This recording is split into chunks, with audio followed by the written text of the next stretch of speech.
Hello, everybody. Welcome to the podcast. Why am I doing an accent? I have no fucking clue. Hello, guys. Welcome to the show. Welcome to episode 158. And chilling here with Mr. Belanto, my co-host.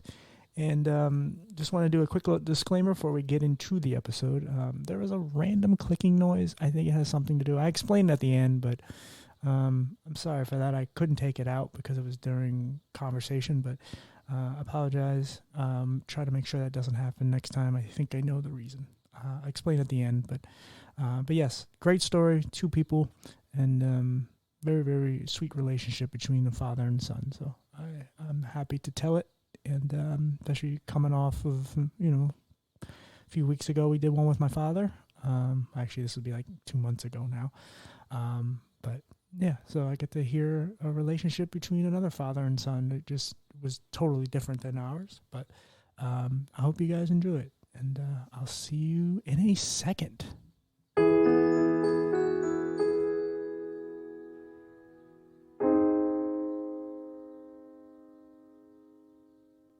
All right, guys, we are here again.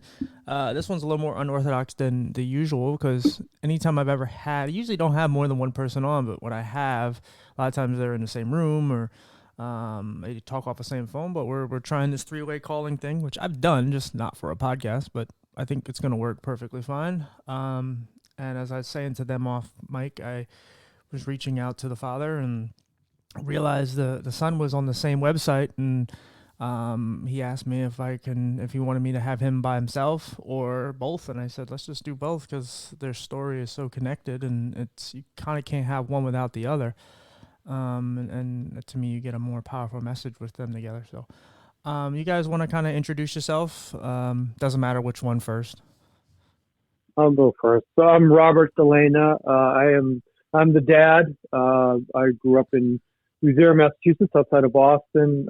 We moved out to Sudbury before Ryan was born, and he's lived here his whole life. I went to Trinity College in Hartford, Connecticut, and Northeastern Law School. I practiced law unhappily for a couple of years and started a recruiting business and was busily living life when Ryan arrived, and things sort of changed after that. Ryan has a younger sister who's 16 months younger, Abigail, and my wife is Mary Beth, and that's everything about me. Ryan. I'm Ryan, and I'm the kid. I guess I probably won't introduce myself too much because we're going to get into a ton of that in the story, but I was the co-author of this book we wrote together called Without Restraint. Right now I go to Northern Vermont University and studying outdoor education, and I spend pretty much every minute I can in the mountains and adventuring. Awesome. I guess I'll start with you, Rob, because I've asked this question to someone who got married and the wife ended up having this condition. And, when you sign up to be married, it's like for better or for worse. And you don't really know what that entails because you just assume everything's going to be fine and hopefully you die together, natural causes, so on and so on.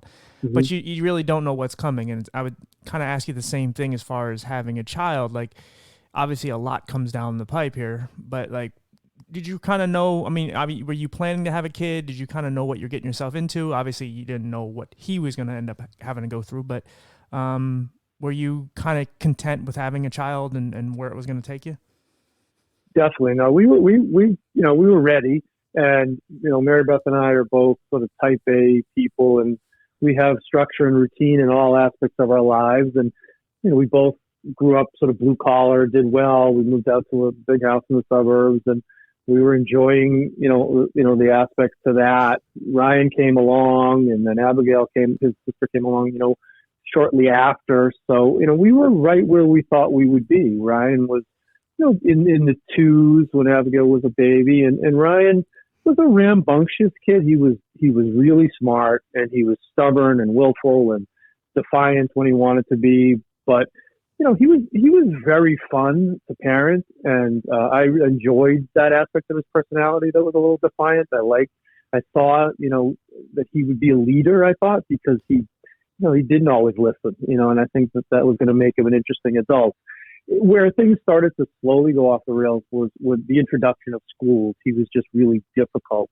for schools to manage. And that's when we sort of had those first, bits of conflict in our house because, when your kid is different than other kids and experts are telling you should do certain things, we didn't always agree. So I think everything, I'll stop there, but everything went according to plan until probably when Ryan went to preschool, and then things got interesting after that. Yeah. Did you always have a pretty good household there, Ryan? Good parents, everything? Yeah. I always had really good memories of home and of those early years. I didn't anticipate any problems. I didn't feel like I was too different from any other kid until I was around 5 and we started having troubles with the schools. I would say it was great growing up there. Awesome. Yeah. I mean, that definitely helps when there is something different about people because, for me, with my parents, even if it wasn't the greatest household because they eventually broke up and a lot of arguing, they were still pretty attentive towards what I was going through. And it can, if something sticks out differently, obviously in school is immediate red flag because, and I went to school, I'm 34 now, so I graduated high school in 2008. So, Jesus, I don't even know, 18 years before that, we're talking 90. Or no, 90? No, 2000, where I graduated probably about 8th grade. And I know the numbers are off, but yeah, about 2000. And, school I was one of the worst case scenarios for school. I had a lot of bullying and things that happened to me, not just by students, but also by teachers. So, and when you have a good system in place, especially when you can go home, you have somewhere where you can escape. Because a lot of times, for some kids, unfortunately, school is their escape because at home isn't so good. Yep. But in our case, we had good parents, which really, really helps. And for you had both parents in the same household. So kudos to you, Rob, and your wife as well. I agree with that. I think the parental expectations did play a part in things going off the rails for Ryan. And what I mean by that is, Mary Beth and I had done better than our parents, right? We had sort of lived that American dream and we were both, practicing law and making money and we had all those things. When your kids come along, the expectations that they'll do even better than that. So, I think we had really high expectations for Ryan and that he would, go to a better college than we went to. And I was a college baseball player. I was a pretty good college baseball player. I thought Ryan would be a great college baseball player. So, all of those things played a part in when he was slightly different. If I go back and look at it, I think we probably overreacted, and I think had he been a typically developing kid, I worry we would have screwed him up more because I think the pressure would have been so enormous for him to be, this super achiever that it might have been worse. I think the best thing that ever happened to me as a person was that Ryan, was different and did struggle. And I had to accept, that he wasn't the kid that I had drawn up in my head, and he ended up being a much better version. It took me years to figure that out, but I do think that the pressure, pressure in a town like ours, and you've seen this in communities, I'm sure, where you live, it's really high on kids, and sure. The advent of the phones and the internet has only added to that. Yeah, it could go either way though. I'm sorry. Go ahead, Ryan. Oh no, sorry, I jumped right in, but yeah, I was going to say that I think that could be really key because as I go to school in Vermont and I meet more people who are kind of raised in Vermont by these really free-rangey, kind of chill parents, you can see that the attitudes are different and how it results. When you treat your kid like they have a purpose before they've even figured out what their purpose is, then the second it's not going the way you want, you're like, what's wrong? Whereas, I've been meeting some of these parents more, or meeting these kids who had these types of parents who treat them like, almost like any other living thing on this earth, like a wildflower or, a fox or something, where they're just meant to exist in this world and be beautiful and strange, and what form they take on is kind of up to them in the world. And they make some interesting adults, but I feel like they pay less mind to the quirks because they aren't expecting their kid to be something. And I'm not saying that that's like the way that all kids have to be parented in order for them to turn out okay. I just think it's an interesting observation because we did grow up in a town where the second kids are born, there are expectations on them. And it's a living thing, you know, a kid is a living thing, and there's lots of influences beyond just the family, including within their own brains. So it's hard to put that expectation on somebody. And I think that's what contributed. I think had I grown up in a different town, maybe a lot of this wouldn't have happened the way it did.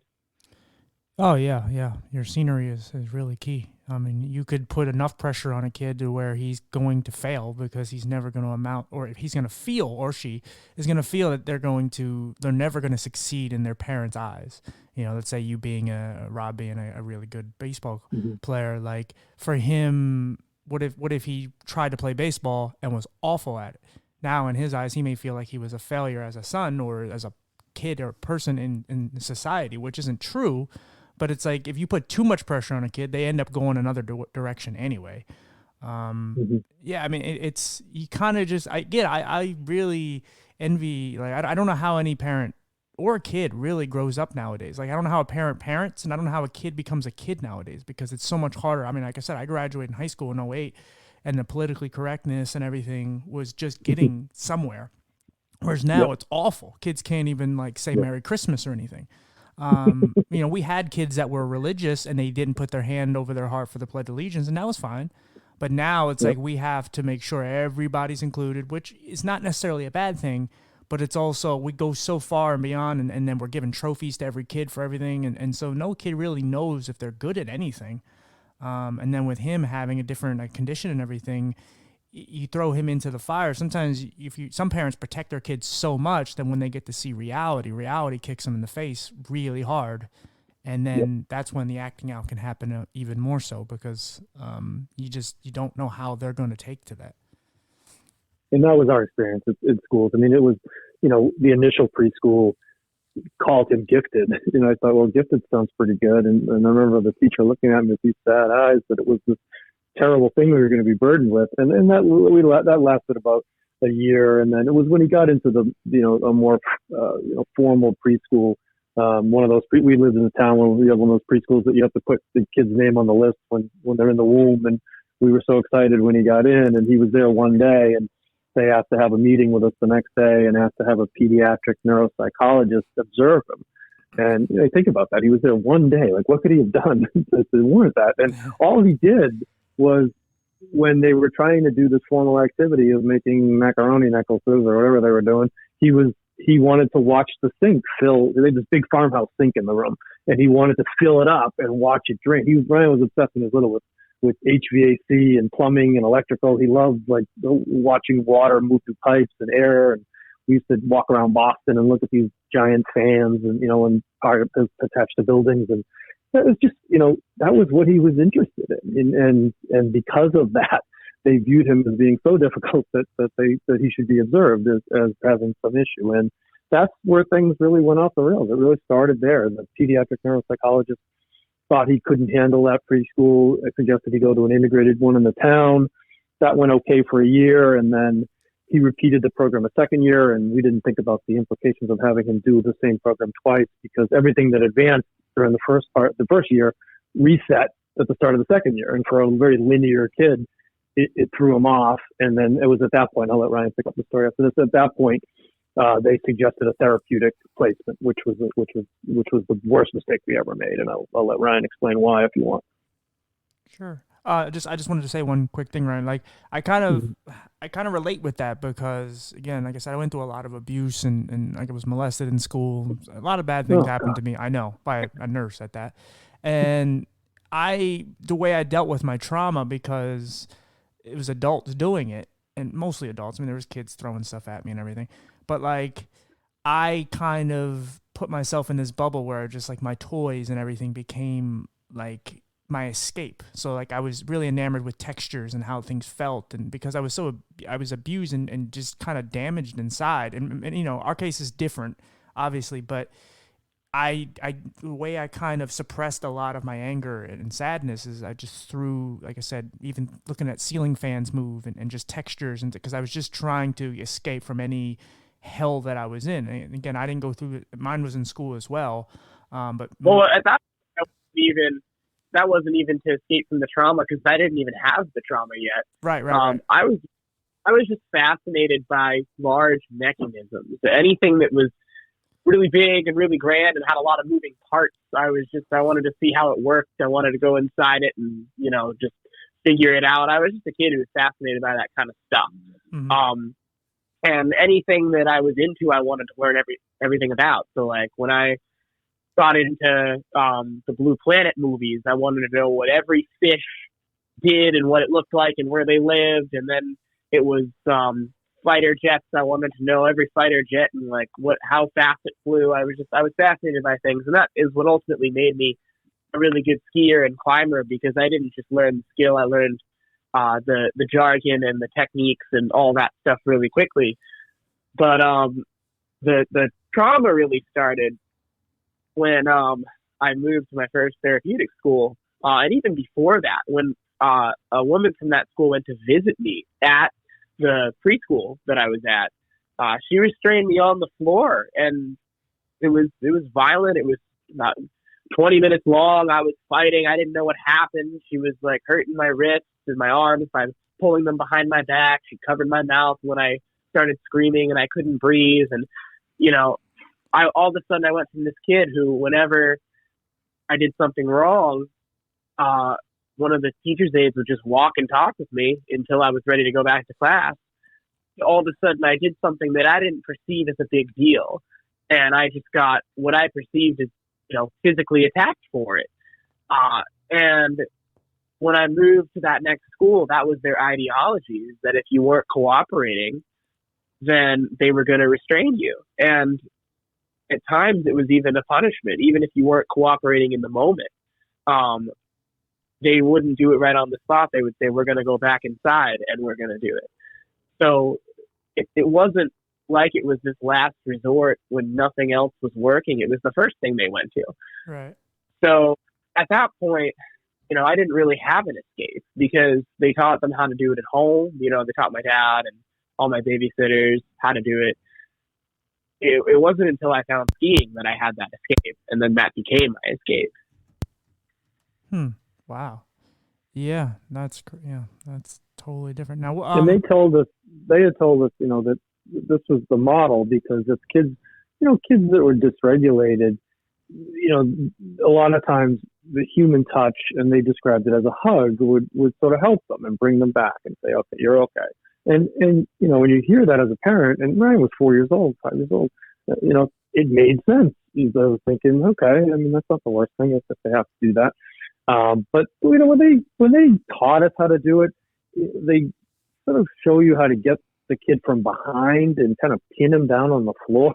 And I remember thinking, it seems crazy, but at the time he was so little, it was pretty easy. It was pretty easy to do, Right. But he was there 4 years, and he would always describe the restraints as suffocating, and he thought he was going to die. And even when we did them at home, if he really wanted to fight and wiggle and as a male, your heart starts to pump, and it becomes a physical confrontation, and you want to, win that confrontation.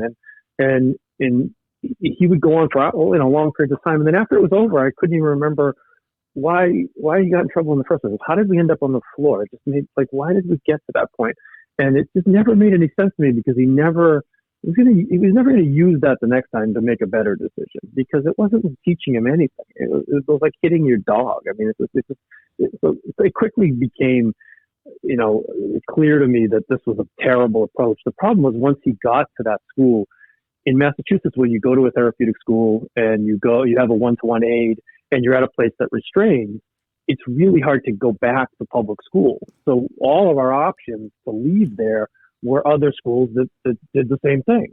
And we had this long fight with the town, and eventually we did move him to a place that seemed marginally better, because that was our only option. And in between that, I'll let Ryan pick that part up too. They started medicating him. He ended up seeing a therapist who recommended that he go to an inpatient facility, a mental hospital, for a couple of weeks so they could manipulate his meds, because he was so dysregulated. Well, the reason he was so dysregulated at that point was all the trauma from the restraints. And Sure. When we wrote the book, it was easy to piece all this together after the fact. But when you're living it as a parent and you're having these experts, and we had, this is Boston, we had Harvard-trained, experts. saying, the next school will be better, or the hospital stay will help. It'll give us a chance to get the meds right. My gut instinct was always that they were wrong, but I wasn't ready to really challenge them yet, because I'll advance the story a little bit, let Ryan pick it up. It was when we started skiing around this time, and I would see him away from all this where he was free and he was taking risks, and he was having fun. And I just saw this different kid, and it started to register that everybody was wrong about him, including my perceptions at that point. So that was really the game changer for us. But Ryan can talk a little bit about the hospital and the second school. Well, before he does, what is his actual condition, so we know? So the only formal diagnosis he ever had was when he was the first pediatric neuropsychologist, when she did testing on him after the first preschool. Her diagnosis was pervasive developmental disorder, not otherwise specified, PDD-NOS. And if you think about it, it's pervasive, it's developmental, it's a disorder, but it's not otherwise specified. So it's like saying there's something wrong with him, but we really don't know what it is. But the reason they put that label on him was because it enabled us to get access to the services from the town. Once he had that label, they paid for the therapeutic school, they paid for his busing, they paid for the one-to-one aid. And so it's sort of this game that's played. And at the time I got it, you have to call him something. You really don't know what to call him. But if you call him something, then we get these services. The problem is once they put that label on him, there's no unwinding that label, and that's where we ran into resistance from the town. Yeah, no, for sure. Yeah, they dehumanize him and they essentially put him in this. I mean, there are certain labels that get put on you. I interviewed a woman a while back, and she found out later in life that she had some sort of form of autism, and she pretty much lived a normal life. She was a very intelligent woman, but she just had little tics to her. And once they told her and it became known that she was autistic, some people started totally treating her different, even though she was the same person. She just got a diagnosis in her 30s. And there's certain labels like that, and again, disability, certain things that just make people look at you like you're slow, like there's something wrong with you, and learning disabilities. Go ahead, buddy. Go ahead. That was the biggest thing for me, is like once they started labeling me, and the label evolved over time into things that I wasn't even formally diagnosed with, you start internalizing that. Mm-hmm. And when people tell you can't do this and this and this because your brain just won't let you stop trying. And then when these administrators are looking at you and seeing you're not improving in any of these things, they're like, you were right. But it took me having my diagnosis unraveled by a new therapist and, kind of wiping that canvas clean, that I started realizing I have all the power in my hands. I'm not limited by anything. And it just shows you how much of this is really mental. Yeah. And then I started proving everybody wrong. It was this crazy time in my life where all of these negative things I thought about myself, I was just disproving. So it makes me think about these labels and, how much of it is self-fulfilling. Right. And I've noticed this, and I always say, like, visually, like some people visually are more blind and have perfect vision than the people who don't have any at all, or same with deaf. But even in your case with a learning disability, like as a person with a vision problem, I've been considered as slow to some people because I look at my phone closer.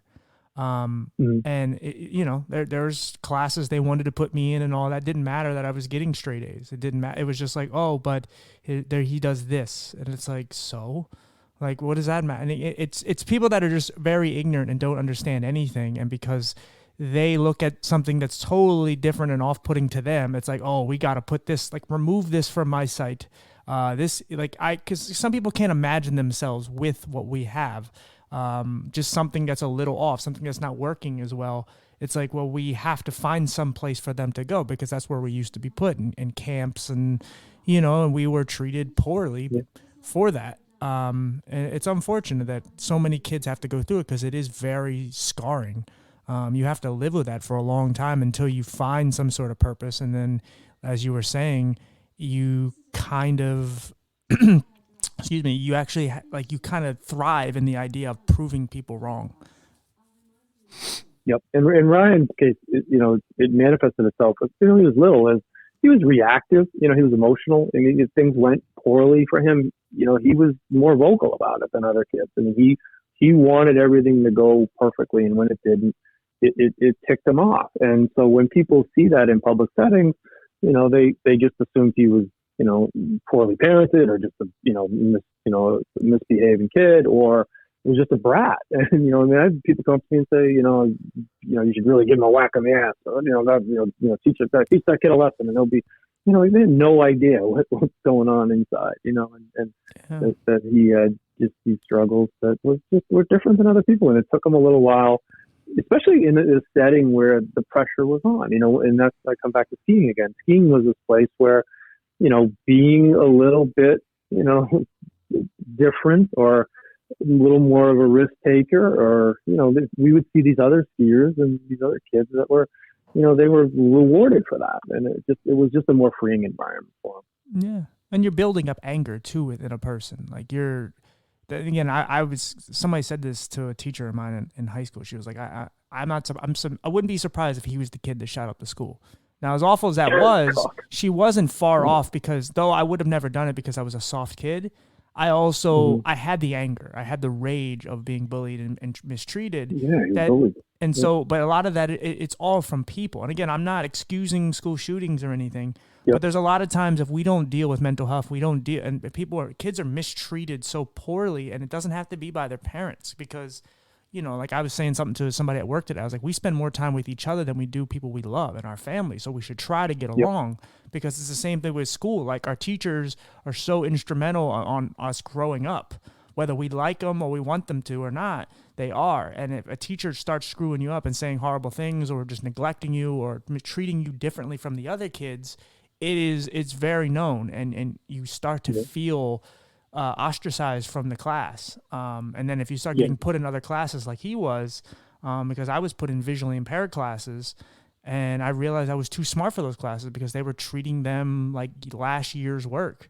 And I just started feeling, dude. Go ahead, buddy. That happened to me as well. At my third school, I realized I was getting the same homework as my sister, who was a grade below. And it was crazy because at that point I was in high school, and I brought in the work. And I tried to show everybody, I'm like, you guys are getting ripped off. You're not getting a real education. If you go to college, you're going to be 2 grades behind and have no idea what to do. And nobody was even outraged about it. No. They didn't care, because at that point they had just been so institutionalized. They didn't even believe that they could be successful. They were like, if we were getting work that you get in a normal school, we would have no idea how to do it. There's no way we'd even be able to complete this work. And it was a really sad day for me, because I realized, like, I was going to have to go alone if I wanted to make it out of this. And there were some people who just weren't going to see themselves as being capable, and they were going to carry that through the rest of their lives, even if they could do it. There were smart kids in that class. Yeah. There was a lot of really smart, capable kids, but they had just been crushed. Well, that's the alternative, Ryan. I'm sorry. What you said something. I was going to say, you said something interesting before, that for a lot of kids, it's usually one or the other, right? Home is a disaster, and then school is the respite, or school is a disaster, and then home, where they're picked on and bullied, and home is the respite. In Ryan's case, he really didn't have either, and he really both were bad, because when we were taught to restrain him, and we were restraining him, up to a certain point when we stopped, he was getting it on both ends. And then part of where nature, the outdoors, or skiing, or whatever we were doing, where it would have been almost impossible to restrain him, was probably the only part of his day where he felt safe. And I think that's why I started to see him thriving in those environments. So I think that you made an interesting point when you talked about that in the beginning, and it's just, sorry to circle back on it, but it's just no, you're fine. Yeah, no, I just wanted to say, like, with Ryan, because, like, I again, our stories are so different, but very parallel in some ways. And I was in those classes with those visually impaired kids, and, like, as you were saying, like, there's some kids in there very smart, but they've become drones. Like, they just fall into the wayside, like, because they're told that they're not going to be anything, or they believe what these teachers are telling them, because they're older and they're supposed to know better. We're just being guided along in their on their classes. And if we are told one thing, well, we should probably believe it. But it is always one or two of us that just kind of poke our head up and go, like, what? I don't understand. Like, why are we still doing this? And that's when you start to see them out in the job market. That's why there is so many of us that are unemployed, because we don't believe. We go through this whole rigmarole for so long, we end up believing all the things that we were told for so long, that we're just not good enough and we're stupid and all that. And then, and again, there's a few of us like Ryan that are just saying, no, this is silly. Like, why are we doing this? Like, we have to.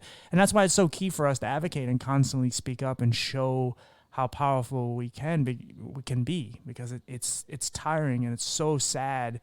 As much as I don't want to see detest, but as much as I see some of these kids or these now grown people, I see them and I see where they are and how lackluster their lives are at this point. I completely understand, because I almost became one of them. And when I speak up for me, and I speak up for Ryan, and I speak up for the people I've had on the show, I speak up for them too, because I feel sorry for them. Maybe that's not what they want, but I feel terrible because I wish we never had to go through that. I wish no one had to go through that, because it's so depressing to watch these people that are just, they don't believe in themselves whatsoever, and it's just because of it's what they were taught. Yeah, and I think that one thing that was really interesting that you said earlier, that I've just been thinking about this whole time since, is how you were able to do the work, even though it was a little bit more challenging for you because of the way you had to read the page or look at it closer, just with the visual impairment, but you were getting straight A's. Yeah. And, a lot of who our book speaks to is like, this generation of spectrum disorders, right? The ADHDs, the autism spectrum disorders, all these things that have kind of come out in full force, where you're just a little bit off of normal.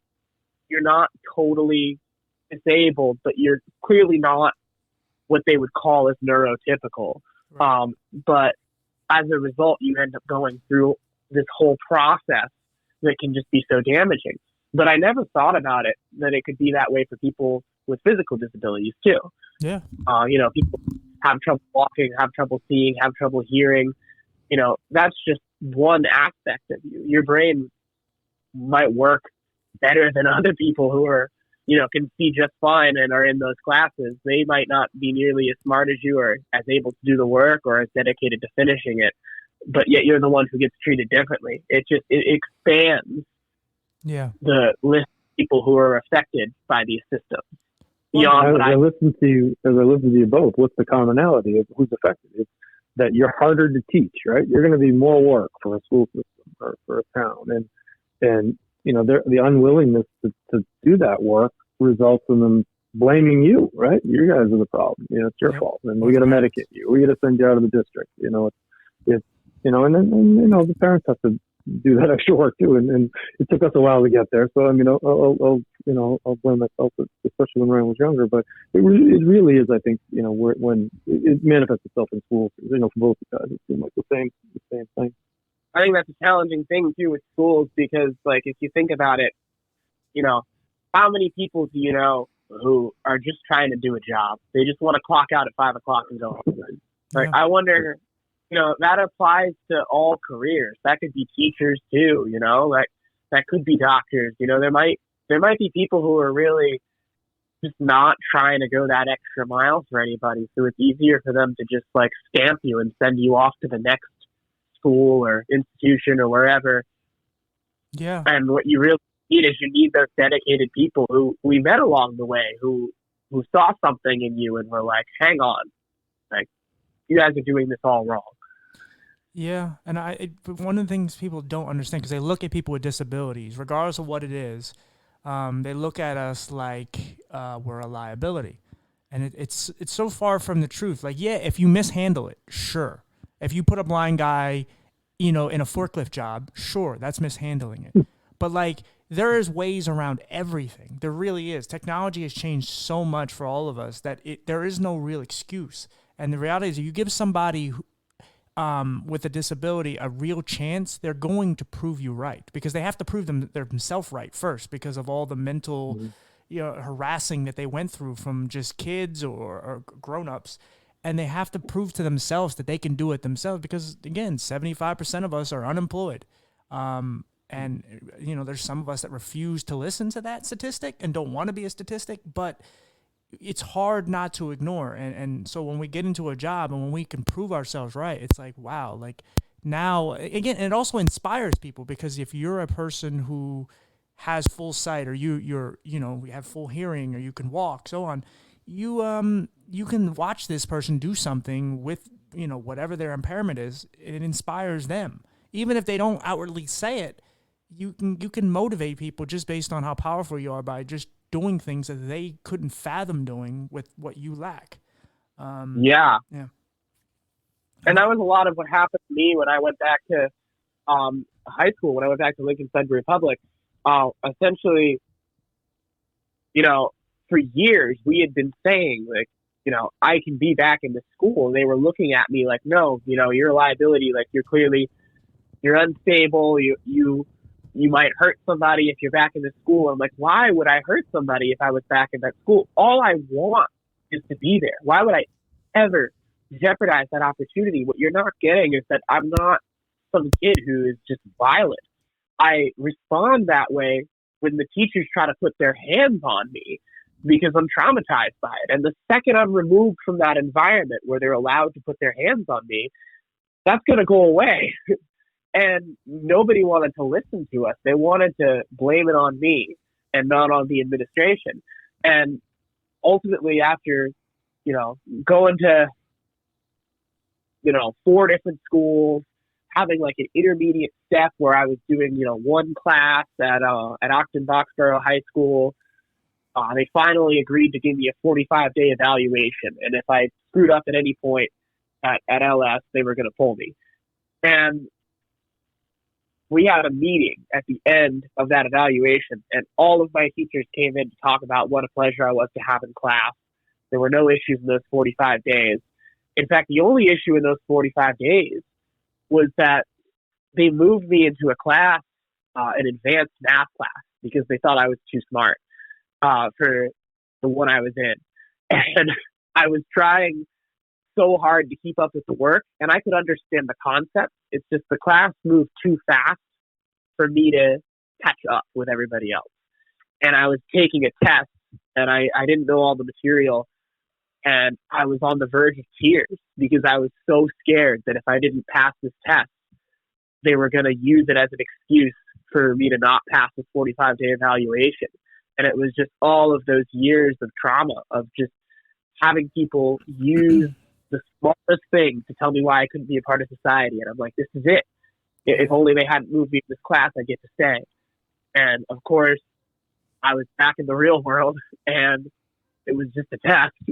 Half those kids in there probably failed it anyway, and they just moved me back to the other class. Right. So I ended up getting to stay, and I ended up proving all of them wrong. But it was so hard to just get that opportunity to show it was right. Yeah, I bet that was a real proud moment, because I know I had a moment in 11th grade where, I'm still trying to get over people not believing me, telling me that I couldn't even go to this school. The only school I could go to is this visually impaired school, where they just kind of send you and you just kind of sit there and you rot. You don't really make anything yourself. They, they barely teach you high school work. And now I'm in 11th grade, and I'm like second in the entire school in grades, and I went under the radar because I was very shy and I had my friends, but I was very awkward, socially awkward to some degree. So that when they announced everyone's grades and then mine came up, everyone turned around and was like, him? And inside I was smiling so much. If I wasn't so awkward, I would have yelled and just screamed and, whatever, say something probably not good. Yeah. Probably would have got me suspended. But inside I was just gleaming. I was just smiling out of nowhere, because I was so happy, because I knew that I not only proved a lot of people wrong, I also proved myself wrong, and I proved a lot of those teachers and so on. And so there's that moment where you kind of just, even if it's small to some people, to us it's not. It's like, holy shit, we really overcame so much, because we have so many dark days where we just felt like this is it. Like it's pointless. Like life sucks. We're not good enough. We're, whatever. We're broken. And then you do something that's better than most people, at least in your contemporaries, the people that you're compared to, that are on your level, and you outshine them too, or you are at least as good as them. It's like, wow, see, I could do this the whole time, even with what I lack. and you just feel so good inside. That's so well said. There's a powerful moment in the book where Ryan talks about his reluctance to make friends when he finally got back to high school, because he had been told for so long that he was broken that, he felt as if, any of those friendships would be broken too. He'd be doing those people a disservice, and then and this coincided with a therapist who finally took him off all the medication. He was on Seroquel, lithium, Prozac, and he was, his emotions had been, sort of damped down for so long that when he finally started to come off that and really realize his full self and recognize that, maybe there was nothing wrong with him from the beginning, and that he was someone that people would want to be friends with. It really did change his outlook, and I think it reminds me of your story a lot. That's very similar, where you finally realize you have something to offer.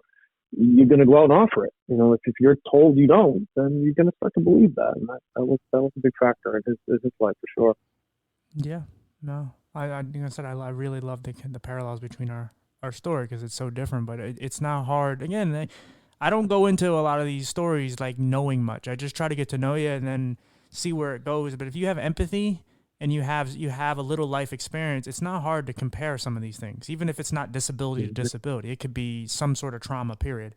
And obviously him and I have gone through a lot of similar things, but also not. And it's easy to, because again, I've said this ad nauseum like so many times, but it's just so weird that we are all defined in this one category where our logo is a guy in a wheelchair, yet neither of us are in a wheelchair. So it's like, and there's nothing wrong with being in a wheelchair. There is nothing wrong with it, but that is what defines both of us. So when somebody says handicap or disability, that's what they look at, a little stick figure in a wheelchair. And he and I went through totally different, we went through different stories. We have two totally different conditions, two different body parts are a problem, and neither of them has put us in a wheelchair, unless, we were sicker or whatever, and we had to be wheelchaired out, and just because that's the protocol. But we went through that in the book. When we were the publisher was editing the book. A couple of times I referred to Ryan as being in a special needs school, or was a special needs student, and that term has now changed to disability or person with a disability. And I was a little uncomfortable. I don't know if he has a disability. I don't think he does. I mean, I think if anything, he was mislabeled as having something, and it colored the rest of his childhood. And it felt unfair to me, because I think I look at people who have much greater struggles than he had, and that just seemed like, to lump everybody together just seemed wrong. Like you said. Go ahead, Ryan. Sorry. Yeah, I don't know if this is the way I should think about it, but I've always heard that word. I think somebody who is limited in that they're not able to do a certain thing, whether that's walk or see or hear or talk, and I look at what I have, and I don't really feel like I'm limited in that way. Like nothing I have prevents me from doing anything. I just have to get there a different way than some people do. I just think about things a little bit differently. I'm just quirky, and I felt like that was unfair, because I didn't want to claim that label, because I didn't want to take away from people who have a way harder life than I do and have accomplished things. Yeah, no, for sure. But I thrive in that, though. It's like trying to find other ways of doing things. Because I did a couple videos on Instagram, just little things like, how do I put my keys in my lock? Okay, so I hold the door and I put my finger on the lock, and or over the lock, and then I just take my key, and just remove my finger, and I open it. Because my depth perception is off, it's hard for me to see the hole. Like some people can just immediately just take their key and they're coordinated enough to just stick it right in the lock. Well, I can't do that, because I can see the hole, but it's blurry. So I just was showing them little methods and just tiny little things that I do on my daily basis, or just if I see a bunch of steps, I can't exactly see how many, how do I find the top of the steps? I just go near, I see the banister, and I slide my foot until it slides off. And I go, okay, there's the top. And then I can just go down the steps, boom. Just little methods of solving little tiny problems with what I lack. But it humbles you every day. Like you get used to it. You realize what your challenges are, but then it gives you something to overcome. Even if it's not the way, your dad or someone else would do it, it's the way you would do it. You still overcame it. It doesn't matter how you did it. You know, some people used to say like, oh, you have these, you get extra time for your SATs and things. Oh, you're lucky. It's like, really? Do I? Am I lucky?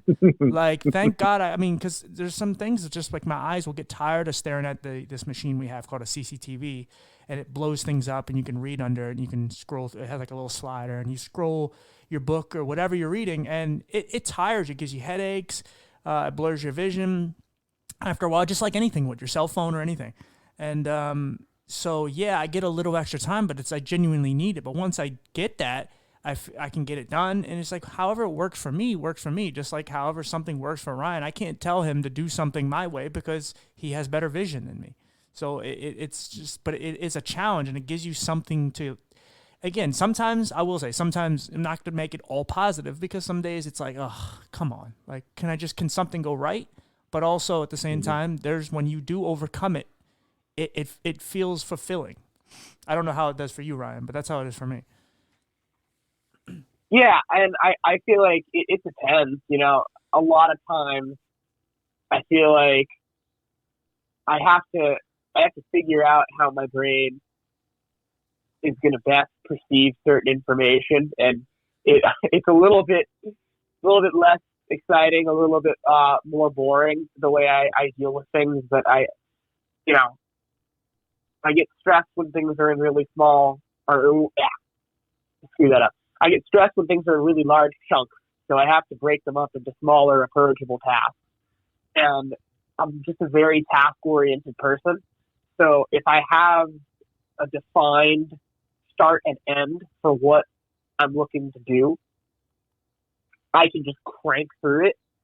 But if things are really open-ended, like right now I have an essay that I need to do at some point. And the assignment is just like, pick something related to this era of history, create a thesis, and write about it. And that's really challenging for me because, like, at this point, my thesis could be anything. The end of that paper could be anything. So I've learned that I need to talk to somebody and just, like, spew the ideas. And then once I bounce the ideas back and forth, I can then pick a thesis. And then once I have it, it's going to take me like an hour to write the paper. But before I knew those things about myself, it was really hard for me to be in school in English classes. I mean, imagine that. I was like a C, borderline D student in English class. And I'm a published author now. Clearly it wasn't that I was too dumb to do the work. I just needed to find a way to approach that work that worked for me, because I can clearly read and write just fine and at a pretty advanced level. So once you figure out those little nuances to how your mind perceives information, it can be rewarding, because then you just find a new way to attack these tasks that everybody in life has to deal with. We all have to do really annoying, tedious tasks in our lives. Sure, yeah. Absolutely. No, like I said, there's definitely days where my depression will kick in, and I'm just looking for an easy way of doing something, and then the eye stuff gets in the way, and it's like, oh, all right, gotta go do it the long way. And yeah, it sucks. It does. I'm not gonna act like everything's happy, because I talk about mental health a lot, and I have those days where I'm tired of my condition. I hate it. Am I embarrassed about it or shameful about it anymore? No. There's some days it's just like, not today. Just not today. Tomorrow. But yeah, no, I mean, you gotta learn to laugh at yourself. You gotta learn how to just cope with it however you can. The older you get, the more it gets easier. It's just, there's just days that just aren't as fun. Well, I think the key, and I'll ask you, Timothy, you found something you're really good at. I mean, you're great at this. I mean, you're a great conversationalist, and you're just easy to talk to. And for Ryan, when he started to ski, and he was just gifted, he was just natural at it. He was really, I was a beginner myself. He got so much better than me so quickly that for the first 7 or 8 years when we ski together, he was in charge of me. I mean, he was in charge of my safety. All of our decisions he made, and whether we should do a certain run or not. I mean, he was the guy in charge, and that's the interesting, I think, part of the story, because here's a kid who couldn't go to the bathroom on his own in public school or in therapeutic school.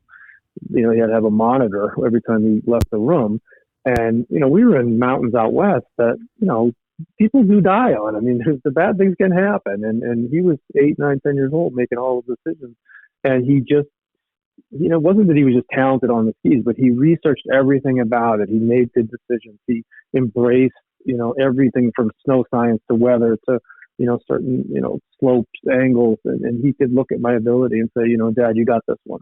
And I think that was, you know, when he found that thing, it just slowly his confidence built, you know, so much on the slopes, but then it started to carry over into other parts of his life. And I'm kind of curious if you found the same thing, that when you find your passion and that you're good at, that it offsets some of those other things that have been struggles over the years.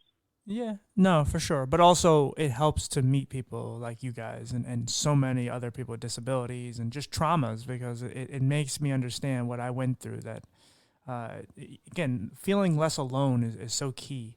Because when you're a kid and you know, you're in these institutions, you're in these places where they just make you feel so small, and you know, whether you're weird or you're whatever, or something wrong with you, it's so key to find something that makes you happy and you hold on to it. Because again, in the older you get, just kind of going to the mental health part of it, some people hold on to some really large things. It's like, oh, my family, this and that, and that's great. But some people don't have great family. Some people don't have a best friend.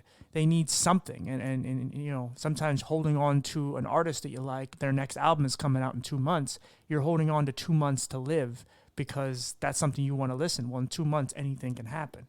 Same thing if it's any form of entertainment or anything that you're holding on to, even if it's so small. You want to live. There's something you want that's going to make you happy. It's a gradual thing, and eventually time starts to expand. Maybe you forget about it less and less. You're not as committed to it, because sometimes we make impulse decisions. There's people, I guarantee you, if you could talk to them after they killed themselves, they will tell you, like, just like how a lot of people jump off the Golden Gate Bridge and they immediately regret it when they don't die. It's a lot like that, where it's just like you know that, like, you can't make these impulse decisions. That's why a lot of times when I do things now, even if something bothers me to my core, I tend to sit on it for a minute. But I don't want to sit on it for too long, because my anxiety will kick in and I'll sit there and it'll eat me alive. So I have to deal with it when it comes to conversing with a person, whether it's at work or something. And so, yeah, it helps to, like, for me, of finding the podcast, but I always found little things, little escapes, whether it's entertainment or my toys or whatever.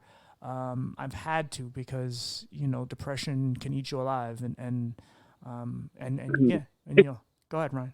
The escapes, but I feel like another thing that I'm a big advocate for, and I found this by accident through the escape, is that I'm a big advocate that everybody has some skill in their life that they can work on, where, you know, they'll see progress in their own terms that directly relates to the effort they put in. And, you know, the way I describe that is like, okay, if you're in a team sport, you know, you might be throwing a baseball around, and you might be a pitcher. Let's say you're the best pitcher ever. If your team loses the game, you know, you might still feel like a loser. But a lot of these individual skills, where there is no winning, there is no losing, it's just, did you do it well? Do you feel like you did it well?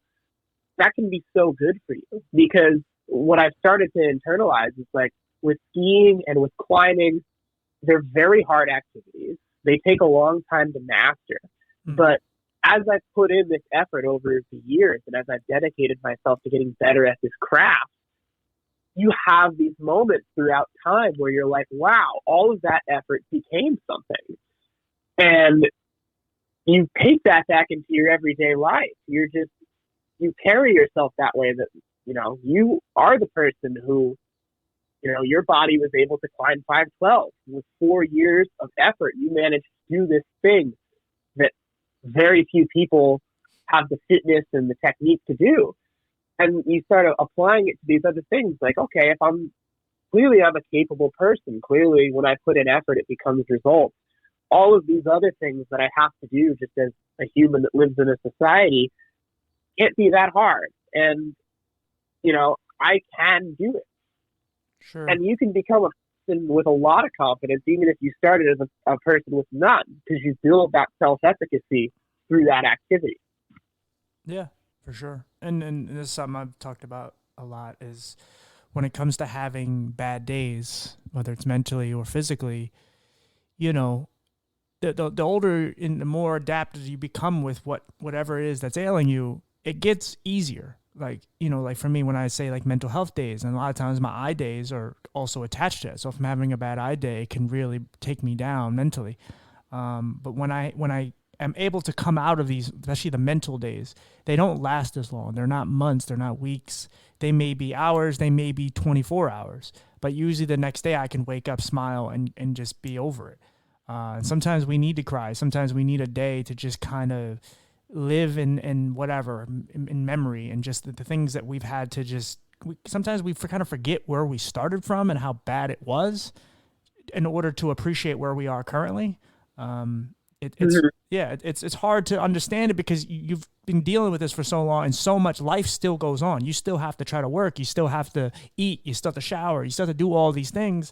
And you blink and all of a sudden 10 years went by and you're like, oh, okay, this and this and this and that. And then you're like, wow, like you completely, like, you're just so like enamored with what is going on right in front of you that you don't really remember what was behind you. And then you realize how far you've come. And I'm sure doing these interviews and obviously just the relationship with your father, and just obviously you can't forget about where you came from. So when you're actually able to sit and think about it, you can really start to love yourself more and realize like, okay, like this sucked at one point. Even when life can suck, because things are going to happen in your life. They're still going to suck. But if you can sit there and just appreciate where, like, the journey, where you've been, because it always gets worse. And I have pictures of me as a kid where I didn't have skin, and nearly I was on my deathbed, and I could look at them and go like, okay, whatever you're feeling today is not feeling what that kid felt. Yeah, it was you at one point, but it's like you're not feeling that now. So just be happy that you have your own place. Be happy that you have your own bank account. You're not counting on anybody. You're not breathing through tubes and so on and so on. And it's easy to just look at that and just, look at the person that I used to be and an innocent 4-year-old that nearly died. And now I'm 30 years later. And though it may be not the life I imagined, but I'm doing way better than what that kid's doing. So that perspective is just so important. And I feel like I get that a lot with these mountain sports, where a lot of times you can get really jaded to it, where you're just focused on this one little incremental bit of progress, and like you must be so awful at it if you can't attain this one little bit of progress. Why can't I stick this move? Why can't I see this faster? And I just have to step back sometimes, and I can remember like there was a younger me that would have like fought tooth and nail, done anything to be who I am now. Right. And I'm living in the dreams of younger me. So this little incremental bit of progress, it doesn't matter. Like I've succeeded in my own eyes and on my own terms. This is just a bonus, and like I'm already doing something that like the majority of people would perceive as impossible to them. And I'm sure you have moments like that too, where you're just like, when I was younger, I wished for this, I wanted this, and now like this way that I'm able to manage my life and this way that I am is my reality. So even if I can't get this next piece, it's okay. Yeah. So inspiring. Listen to you both. As someone who's had, frankly, none of these challenges that either of you had, and has had it fairly easy in life, I have to say. It's still easy, even when it's easy, to get wrapped up in the next thing and worry about the next hurdle. And I'm someone who's always worrying about the next thing. And this journey that we went on that brought us to the mountains, and this, I found this healing aspect to nature, and particularly with skiing. There were moments when Ryan was at his worst at home, and we would get out there and be on a chairlift, and you can't really look at your phones. You have gloves on your hands. It's cold, and you have nothing to do but just sit in the quiet and talk. And and look around and see what you're seeing. And it's those little moments that, the older I get, I'm 54, I'm so appreciative that I've had, and I have to still, even though I know that I have to look for those, I still have to force myself to look for those, because we live in this rat race where it just never stops, right? And your phone never stops. And Yep. it's so easy to lose yourself in that and forget, like, every day is a gift. And if you don't appreciate it, you just, you're wasting time. So I've learned from you guys just in this conversation. I certainly learned from Ryan my whole life, but his whole life. But it's been just interesting to get your perspective as well, Timothy. I'm really inspired by you, and thank you for sharing so much of your story too. Yeah, I appreciate it. Thanks. Yeah, of course. No, you're welcome, Ryan. I just, it's hard because I know I'm repeating myself a lot of times to other people because I don't get to talk to everyone too deep until we just do the podcast. Of course, we can become friends and keep in touch and support each other and all that. But, I feel like the way to even, again, I don't know you guys, but to make someone like Ryan feel comfortable knowing that, like, hey, man, like, we may be different, but I want you to feel comfortable because I've been through a lot of similar things that you've been through. I don't want you to think that, like, again, just because you have a learning disability doesn't make you any different than me with a visual disability, because I've been considered slow and mistreated and sent other schools and other that. And you might not think that I would, but it's all, connected. Before we do go though, I wanted to kind of like, why skiing? What was that, why you were so connected to that? What made you like, it kind of changed your whole outlook on life? I just meshed with it so well pretty quickly, and my love for it grew over time, but I don't know, it's hard to explain. The first moment, the only way I can explain it is we had tried so many other things that didn't make me feel that way, and this was like the first time I had felt something that I was certain, like, I love this, there have been other things that have done similar things to me in my life. I've discovered climbing and hiking, and I love those things equally. But skiing has always been my favorite, and I just knew from the moment I did it, I was like, this is what I love, this is what I want to do. And there's a randomness to the story, I skied a little bit as a kid when the YMCA bus took us to this little hill from our town, but hadn't skied in 25 years. And Ryan, was a hard kid, like we talked about. And, when we stopped restraining him and when things would fall apart in the house or he'd fight his sister, distraction was usually what my go-to. And I would just try to get him out of the house, and we would go to Home Depot and walk around and buy some giant pipe wrench that I never needed because he always had to have the biggest and most expensive thing or whatever, anything he got his eye on that he had to have, we would end up with. And this one particular day, we had gone to this soccer birthday party place, and it was near the ski hill, and I don't know, maybe I just filed it away, and for some reason something just drew me there, and I said, Ryan, you want to try skiing today? And threw him in the car and put a bike helmet on him and threw some coat and gloves, and I, everything had failed to this point, so I never thought we'd even get through the rental process. And, when we made it through that, and we ended up on the Magic Carpet, which is this sort of airport people mover that takes you up the bunny slope. And we got to the top of that, and I looked at him, and I hadn't told him anything about how to ski because I never thought we'd get that far. I thought we would have a meltdown long before that. And I started to explain to him how to turn or how to stop, and he just ignored me, looked, and just shot down to the bottom of the hill. Never made a turn. He went straight down, and then he veered right at the end. He made this big bank turn back to the lift like he had done it 100 times before. I mean, nobody does that in the first, everybody falls 100 times the first time. And he looked so natural doing it. And we had a good couple hours there, and I remember driving out of there and thinking, that wasn't awful. Like, nothing bad happened. We hadn't had that experience before. That's where the bar was set. It just wasn't awful. And luckily, we were able to build on it. But there was a randomness to it. But maybe not. I don't know if I believe in fate or whatever. But it just, something drew me there that day, and it changed the course of both our lives. Sure. Now, were you guys able to kind of talk about like all the things, the holding down and all that? Were you guys, I'm sure there was some sort of harsh feelings and obviously some regret on you, Rob. Like, was there ever a conversation you guys had about, you know, how things were mishandled when he was young?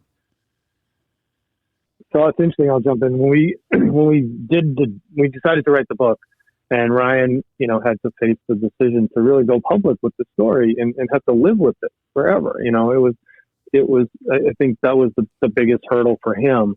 But I think he was fueled by the hope that the story would help other people. And so we wrote separately. I did this long draft, and then, you know, Ryan, I gave him a list of the things I was going to write about, and he wrote his draft. And we wrote for a period of months. And then when we finally exchanged drafts, I mean, his was, I thought, was great, and he really covered everything. And you know, there was some stuff that I wish he had forgotten that he clearly remembered, and it was hard to read. But, you know, my version he hated because really, as he described it, it was like a long apology letter to him.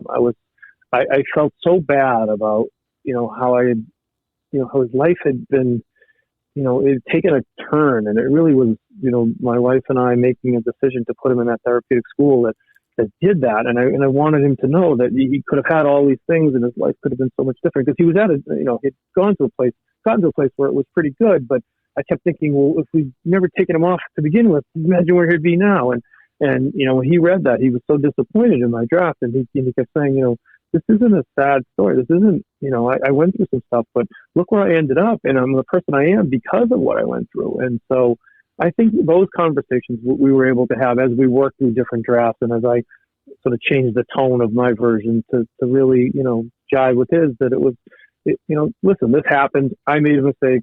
You know, my wife and I listened to the experts. We shouldn't have.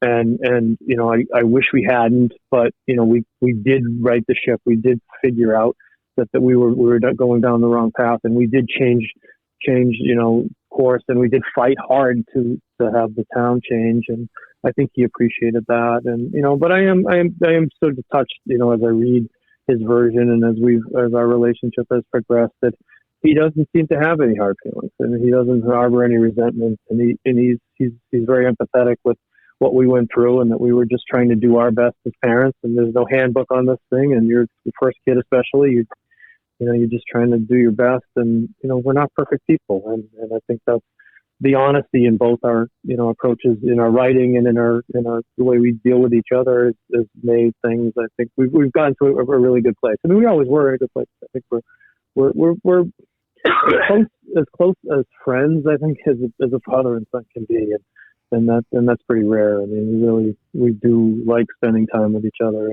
and you know, I think that's pretty special. Yeah, and I think that was really, it came out in his version. It wasn't even that I disliked that it was an apology. It was that in his version, in order to prove his thesis on how, you know, I could have had all these things and the school ruined it, and he felt bad that he had a role in that. You know, he had to kind of burn me in the story. You know, at the end, it was kind of about how I had this sad life, and that could have all been avoided. I just didn't feel like I had this sad life. And he didn't need to apologize to me, because I didn't ever blame him for it. But I never told him that. You know, I blamed the schools for what they had done to me. I was frustrated with the system for making it so hard for me to get out of that. But I never was one to pass blame. I just hoped it would change. And that was the crux of it, was just, you know, he had perceived it for all this time, and we had never had the conversation. And it just forced us to have it. You know, we accepted it was over. We were glad that it was over. And I never knew he even thought these things, and he never knew I felt the way I did. So it was kind of cathartic and brought forward a necessary conversation that I didn't know was that necessary. Yeah. No, but I it's one of the reasons why it's kind of a perfect story to have both of you, because, you know, there's some kids that can't speak for themselves, so I end up having to talk to the parents. Or I've done separate ones, one with the parent, one with the child, or whatever they are at this point, an adult. And it's key, because the parents are the most affected by our conditions, other than us. And for the good parents, the ones that are, you know, with us through the whole thing, and they suffer just like we do, just maybe not as physically, or maybe, because of stress and depression and things. But in general, they're the ones that are most affected because they see everything we go through, and we did come out of them, and it's hard on them, and they go through a lot of it. It's good to see, especially when you both make it to, you're an adult now, and your father and you guys have repaired the small parts that were a problem in your relationship. Now you guys can, live life and be as close as you can, and same with your mother. Just because, again, like how affected everybody was in this situation. No one really gets to see the other side of it. I'm sure even your father's probably like, well, but I never had to go through what he did, but you did have to go through something. And I saw what my mom went through. My mom went through the ringer with me. She sat there every day when I was in the hospital. And though she didn't have to go through all the physical pain that I went through, she went through a lot of trauma of nearly watching her child die. And that, and at the time she didn't have another kid. She ended up having my sister later in life, but I know how that affected her, and it could scar her as well, because to see her kid, nearly dying, it can't feel good. And so, that's definitely, I just shut the door. My roommates just came back in. Yeah, it's a terrible thing, and it affects everybody. And I remember having hard days where he would, say things to me just like, like about how much it affected him when I was upset. And sometimes I was just like, well, why do you have to care? Why do you have to care that I'm having a bad day? I wish it was just me. Like I felt guilty at times because I felt like, me being in such a dark place was putting other people in a dark place. Yeah. Because they were just about me. And I wish it was just isolated and it was only affecting me. But the reality is it was affecting everybody. And I'm happy that we're in a better place now and get to look at this through the other side and hopefully help some people with this book. Yeah, absolutely, man. And I will say, like, one more thing. I will say, like, I said this on here. I don't know if I ever added to it, but I said for a long time, for at least 5 years, when I was in my worst depression days, I felt like the only reason I was alive was from my mother and my grandmother, because they were the ones that were by my side and they supported me. And, without them, I probably would have been dead through any of it, because I had given up physically. And they say, if you're mentally giving up, physically, your body probably will as well. And so if I didn't have them at the same time, I probably would have given up a long time ago, whether it was killing myself or my body just giving out. Just later in life, when I became, a young adult, that's when I was really going through my worst of days. And I looked at both of them and I didn't want them to see the kind of pain I was in. But there was a part of me, like what you said, where I felt like, God, like I wish you, not necessarily were dead, but I wish you didn't exist in my life to some degree, because I don't want to see you go through, I don't want you to see me hurting, because I know it hurts you. I'd rather just hurt alone.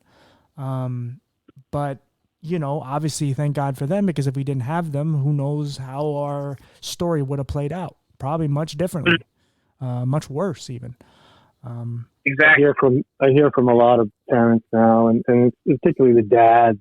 I get these emails and long messages, and I can always tell the ones that bleed it, that bleed with their kids. It just comes through in their emails. And I always said, you're only as happy as your unhappiest child. And I think if that's your mantra as a parent, you do feel everything that they feel, and not in a helicopter way or something. You don't want to prevent them from having pain, because I think that's the mistake parents make. They want to package them so much that they never experience any discomfort, and then that just sets them up for failure later in life.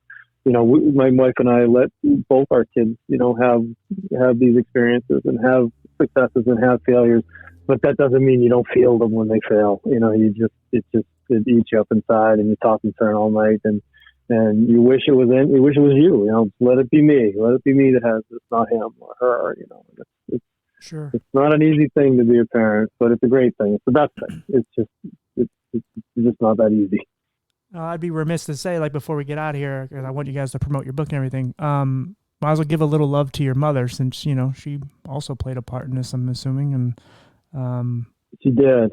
She definitely did. I mean, we had another child. I mean, Abigail, in a lot of ways, was raised by Mary Beth when I was with Ryan, and they have, a really good relationship. And, Mary Beth kept the house moving and kept things, organized. And, when we were on trips and we were away, it was her that was here, holding down the fort.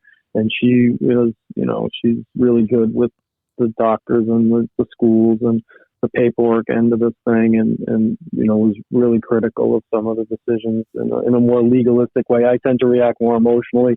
She was a little more, measured in her approach, and it was effective. I mean, so she kept things together too. Yeah, fantastic. Yeah, you guys, I want you to promote your book and anything else you want to promote at this point in time, so we can finish up and I can let you guys go do your thing. I'll do the book first. The book is Without Restraint. It's published by Falcon Guide, which is a division of Roman and Littlefield. You can find it on Amazon everywhere. There's a couple of stranger books also named Without Restraint, but ours is pretty obvious. It's the one that doesn't have to do with bondage or anything weird. So if you find a Without Restraint book by Robert and Ryan Delena, and it's got a picture of a skier in Antarctica on the cover. Yes, we've been to Antarctica. It's a great story. It's a story about, not just about skiing. It's really about, a father-son relationship and about a kid who endured a lot to end up where he is. The feedback's been great. If you look at the Amazon reviews, people really like it. So buy it and then send us your feedback. I'd love to hear from people who read it, especially. Awesome. For sure. Awesome. So I want you to plug your social media and everything. You can find me on Instagram at extreme_Ryan_Delena. I'm usually posting a lot of adventure stuff, but these days I've been posting a little bit more about the book. You can also find me on YouTube as Ryan Delena.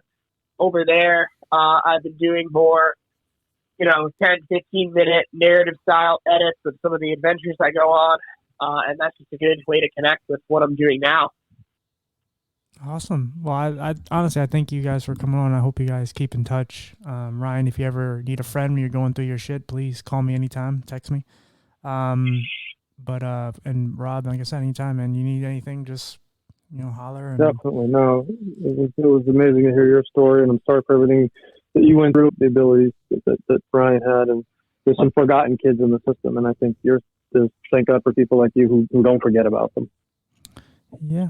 It's impossible to, honestly. Like I said, I've said it on here many times. I can come on here and just talk with my cat's laying here with me. Me and him can just have a conversation, but it's not going to get anything done. I don't want to sit here and talk about politics or any of the nonsense that's going on. I'd rather talk about real issues that really affect us. And, there's many Ryans out there. There's many me's out there. And I just try to get their voices out there because they're the ones that aren't heard. But yeah, thank you guys again. Sure. I appreciate you guys for coming on, and I'll let you guys know when the episode comes out. It'll be a little while, but we will. That'd be great. You'll be the first ones to know. I'll put all the links and everything in, and like I said, we'll keep in touch and support each other. That sounds great. Amazing. Again. Thank you, Ryan. I appreciate you, buddy. Rob, thank you, buddy, for my making pleasure. it all come together. Great to meet you. Same here. All right, man. We'll talk to you soon. See you guys. All right. Bye-bye. All right, guys. Sorry, I actually cut it off because I didn't think we were going to keep talking so much, but so there's a little bit that it's going to be cut off, so not too much. It was like 15 seconds. But thank you for all being here with me. I'm sorry if I had the clicking. I think that has something to do with the three-way calling on this thing. I'm supposed to use this cable that I have, but I couldn't find it. It's somewhere in here.